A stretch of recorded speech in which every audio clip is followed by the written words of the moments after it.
I am Charles Francis Ogle, born January the 7th, 1927, in Sibley Hospital, Washington, D.C.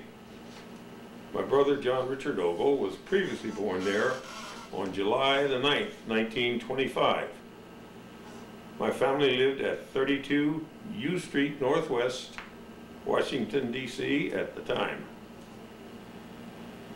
I entered school with Janet Marie Smith, who was about 9 months older than I was, and lived diagonally across the street from her. We were classmates all the way through the University of Maryland. Janet graduated sooner than I, as I had time out for World War II, and after my return and pledging Alpha Tau Omega fraternity, had too much fun to graduate. In the spring of 1951, my mother asked me if I was ever going to graduate, and I told her that this was the semester. She said, "Thank God, I don't know what to tell the girls at the office until you tell me this." I was sitting in the living room of my fraternity house in about March of 1951 when a brother came in, all dressed up in a business suit. I asked him where he had been, and he said he was in Washington, D.C. to take the written exam and be interviewed for the position of special agent of the FBI. I asked him how much that job was paying, and he said, $5,100 a year. And I said, good God, I've never heard that much money in my life. He gave me the phone number, and I immediately called him and came in the following Saturday to take the test. I was interviewed by Assistant Director Alan Rosen, R-O-S-E-N, the only Jewish Assistant Director in the FBI at the time. There were 7 Assistant Directors.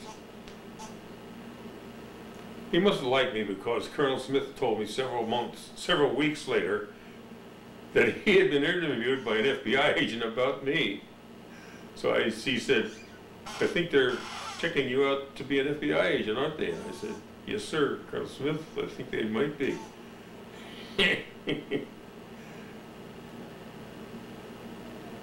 I graduated Saturday, June the 10th from the University of Maryland, had Sunday off, and Monday was sworn in as a special agent of the FBI.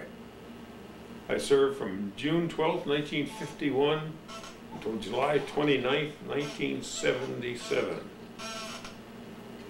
Both my mother and father worked for the federal government. My mother was a grade 8 supervisor in the card check section of the Treasury Department. My father was a grade 3 machinist at St. Elizabeth's Federal Mental Hospital. The day I entered on duty, I had a greater salary than my mother and father combined.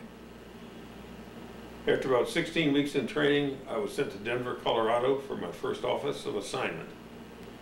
I enjoyed Denver, although it was bitterly cold some days. In the spring of 1952, I received a transfer letter to Los Angeles, California. In my original transfer to Los Angeles, I came in on the Pasadena Freeway on a Sunday afternoon. I was heading for downtown Los Angeles, and I truly believed then that if I could have found a way to get off of that freeway, I'd have turned around, gone back to Cheverly, Maryland. But I didn't. I stayed there. All changed on Monday, June the 29th through 30th, when I reported in, and I learned to love the West Coast, particularly LA. Where else could you in January spend one weekend skiing and the next weekend drive to the beach? Bill Costigan became my roommate for the next few years until I got married to Shirley Harder, who was a legal secretary in downtown LA and who lived in the same apartment complex as Costigan and I. My work in LA was diverse.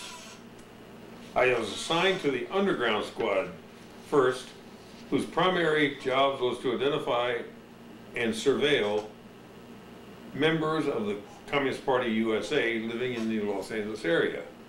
We would attempt to obtain material for them using sneaky procedures.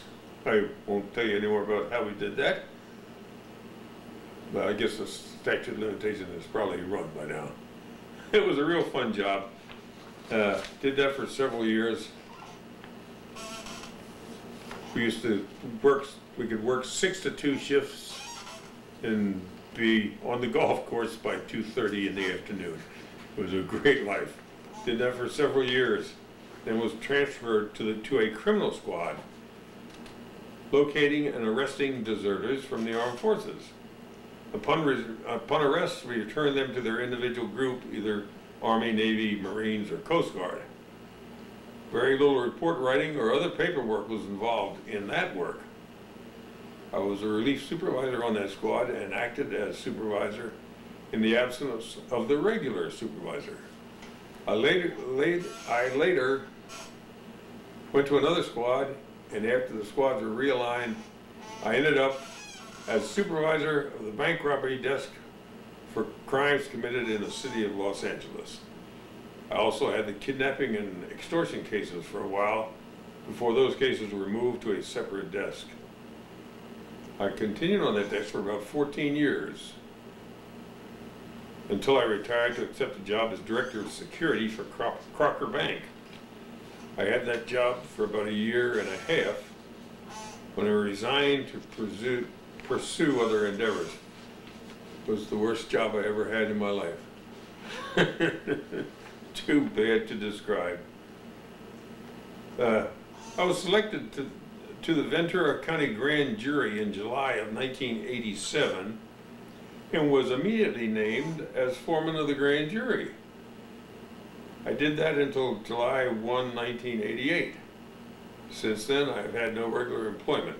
I have enjoyed going to various get-togethers with the Society of Former Special Agents of the FBI. My health has deteriorated in the last several years. In about 1980, I was diagnosed with diabetes. I hope to outlive my mother, who lived till about 84, as I said, and had been fighting diabetes for over 35 years. After I achieve that goal, I'll shoot for 90. After that, who knows? Thank you for your attention.